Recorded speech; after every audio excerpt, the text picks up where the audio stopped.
Gaurko saioan ikusiko duguna da nola eh, adimen artifizialak, kasu hontan ChatGPTek, hartzen duen normatibidade bat eta gainontzeko guztiak kanpoan uzten dituen.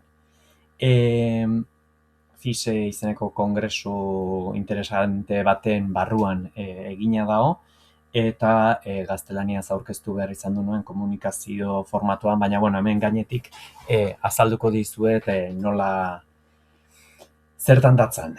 Normatibidadea da normaltzat ematen duen guztia, berez normala eta normalaren artean dago maiztasuna eta gizarteak ematen dion konsensua.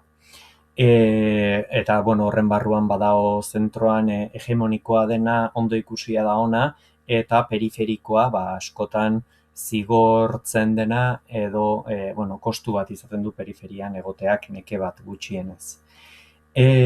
Normatibidade horren barruan etnia bat edo arraza bat izatea, genero bat, nagusiki gizona izatea, batez ere ez gizona izatea da zehatzen dena, zigortzen dena, orientazio sexualari dagokionez heteronorma da normatibidaden barruan gehien da ona, eta klase sozial altuko pertsonak esposizio gehiago izaten dute, esposizio alegia eskaparatean gehiago egoten direla. Adinari dagokionez, 40 urtetik gorako pertsonak dira nagusiki erakusten dienak, edo gazteak erakusten dienean edertasunari lotuta. Erlijioi dagokionez kristautasuna da nagusi, eta kapazitismoa ere ikusi daiteke. Adimen artifizialak ustez denen bizitza erreztu beharko liguke, baina ez ote du batzuen bizitza apur bat gehiago errazten. Ez aldu berez normatiboa dena are gehiago normatibizatzen. Horixe zen ekin nahi nion galdera, eta hortarako zenbait kontzeptu hartu nituen. Nagusiki generoa nola islatzen zen ikusteko, baina baita beste gauza asko ere. Eta generoa diot ingelesezko hitza kontzeptuak aukeratu nitulako, ikusi dezakezue bombero edo bombera jarri beharra, edo gaztelaniaz generoak oso bistakoak dira, orduan ingelesa pixka bat neutroagoa da, euskara ere neutroagoa da, eta jakinda adimen artifizialak berez egiten dula itzulpen hori, zuzenean ingelesez sartu nizkion. Hala, firefighter edo businessman edo businesswoman jarri berrian, business person, eta horrelako denak neutroak sartu nizkion. Eta ze ikusi genuen? Begira, hemen ditugu adimen artifizialak sortutako zenbait irudi. Hemen langile bat, ekintzaile bat ikusi dezakegu, denak gizonezkoak itxuraz. Ikasleen artean, akaso japones itxurako edo tankerako kolegio bat ikusten dugu hemen, bere uniforme eta guzi, baina protagonista jakina gizona. Irakaslea ere gizona. Politikaria jarri ezkero, gizona. Aktivista, gizona. Negozio gizon edo negozio persona jarri ezkero, gizon bat, gizon emakumei klaseak ematen. Kazetariai dagokionez ere, gizona jarri zigun.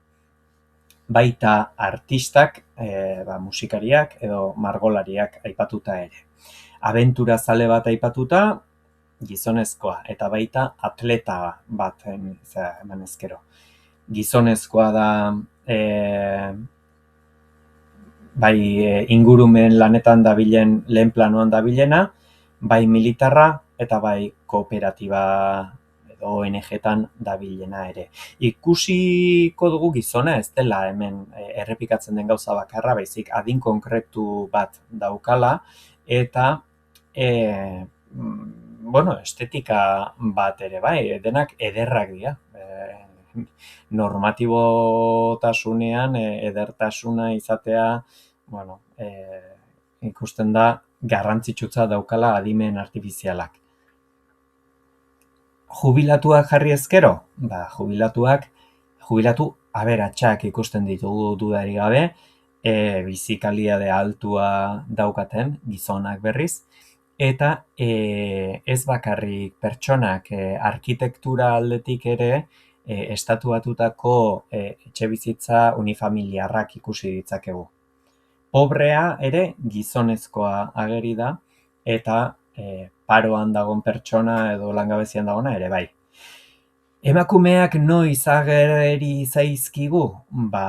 Oso jenderizatutako zeak direnean, lanbideak direnean, hala nola psikologoa, instagramerra edo influencerra edo modeloa.